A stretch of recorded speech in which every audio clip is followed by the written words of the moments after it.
북한이 3주 만에 오물풍선을 또 살포했습니다. 이런 가운데 미국은 북한군이 투입된 러시아와 우크라이나 전쟁의 장거리 미사일을 처음으로 허용했는데요.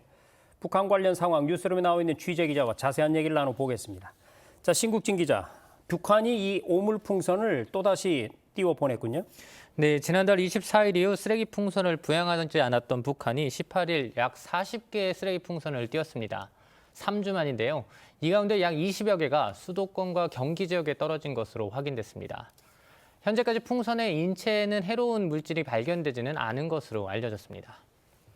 자, 북한이 미국 대선 결과에 대해서는 오랫동안 침묵을 하면서도 우리에 대한 도발은 이렇게 계속 이어가고 있는데 말이죠. 합참이 북한에 대해서 엄중한 경고 성명을 내놨죠. 네, 우리 군이 파악하고 있는 북한의 오물풍선 남하 횟수는 지난 5월 이후 31차례에 달하고 있는데요. 합참은 거듭된 경고에도 오물풍선을 날리는 북한을 향해 강력하게 경고 성명을 발표했습니다. 합참은 공보부 실장 명의로 성명을 내고 치졸하고 비열한 7천여 개의 오물 쓰레기 풍선을 부양해 우리 국민의 불안과 함께 인적 물적 피해를 발생시켰다고 설명했습니다. 특히 국빈 행사장에도 떨어뜨리는 등 북한의 행동은 결코 관과할 수 없는 도발 행위라고 경고했습니다. 합참은 북한의 행위가 선을 넘고 있으며 이후 발생하는 모든 사태의 책임은 북한에 있음을 다시 한번 엄중히 경고했는데요. 관계자 이야기 들어보겠습니다. 북한의 행위는 선을 넘고 있으며 이후 발생하는 모든 사태의 책임은 북한에 있음을 다시 한번 엄중 경고한다. 우리 군의 인내심을 더 이상 시험하지 말라. 네, 이런 상황에서 조선중앙통신은요, 김정은 위원장이 인민군 대대장 회의에서 연설을 했다면서 그 전문을 보도를 했는데 신 기자, 여기는 어떤 내용이 담겨 있습니까? 네, 김 위원장은 연설에서 북한 무력의 가장 중요한 과업은 전쟁 대처 준비라며 이 시점이 국가의 주권과 평안이 영구화되는 시점일 것이라고 말했습니다.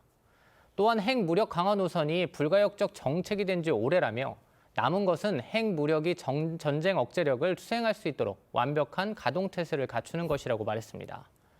전문을 볼 때 한미일 공조를 비난하며 핵을 포기하지 않겠다는 점을 시사한 것으로 보입니다.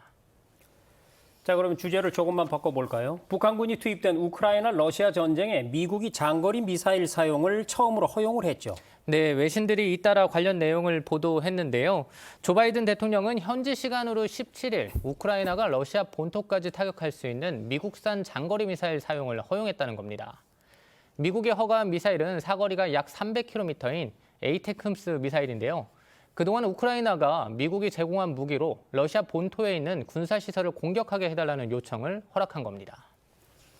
자, 아시다시피 현재 북한군이 러시아로 파병된 상태인데요. 신 기자, 이 북한군 파병이 미국의 이번 결정에 어느 정도 영향을 미친 걸로 봐야 될까요? 네, 이번 정책 변화는 북한군 파병이 영향을 미친 것으로 볼 수밖에 없는데요.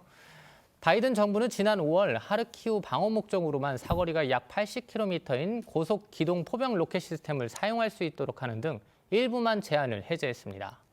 하지만 최근 북한이 우크라이나 군과 싸우는 러시아군을 지원하기 위해 수천 명의 병력을 배치한 가운데 이번 결정이 이뤄졌는데요. 바이든 대통령은 북한의 파병으로 한층 심화한 러브 군사 협력에 대해 심히 위험한 전개라고 지적하기도 했습니다.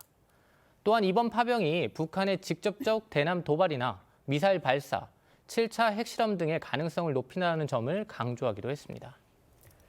네, 지금까지 북한의 도발과 또 북한군 참여로 심화되고 있는 우크라이나 러시아 전쟁 상황까지 취재 기자와 얘기를 나눠봤습니다.